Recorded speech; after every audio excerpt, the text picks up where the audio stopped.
is a terrifying condition popping up across the nation. The Centers for Disease Control and Prevention is investigating more than 100 cases of acute flaccid myelitis, or AFM. And now there are 7 confirmed cases of the illness in Minnesota, which shares similarities with polio. Today, KIMT News 3's Jeremiah Wilcox spoke to a woman who survived polio at the height of the epidemic. Jeremiah, this really has to hit close to home for her.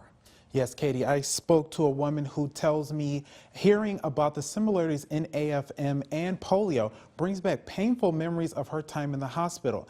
And now she can do is hope doctors can find a cure. AFM is a rare illness that affects the nervous system. The CDC says it specifically targets a portion of the spinal cord, causing muscle weakness, facial drooping, and trouble swallowing and speaking. It was an epidemic. Probably the middle 40s, late 40s. Its symptoms Barbara knows all too well. She didn't want to go on camera, but shared how life was with polio.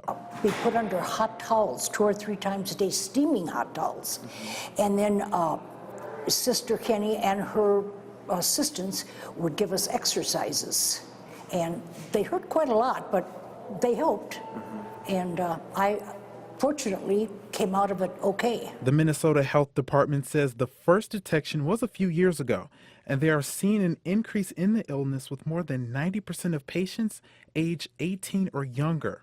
It mainly affects children, and there can be a situation where a child mentions their arm or leg isn't working right. In Griffiths works at the Minnesota Department of Health, she says they expect more cases. Research shows an uptick tends to happen in the fall. They want parents to know this illness is rare, and if your child experiences symptoms, immediately take them to the doctor. It's something that affects the nervous system, and it usually occurs following an illness like a respiratory disease. Let's just hope and pray that they can eradicate it like they did polio. You know, Officials with the Department of Health wants parents to know there are no association between children getting their childhood vaccinations and AFM. And they also gave some tips in prevention, like telling you should sneeze and sneeze in your elbow and wash your hands frequently. All right, thank you, Jeremiah. Well, the average age of those affected by AFM is a 4-year-old child.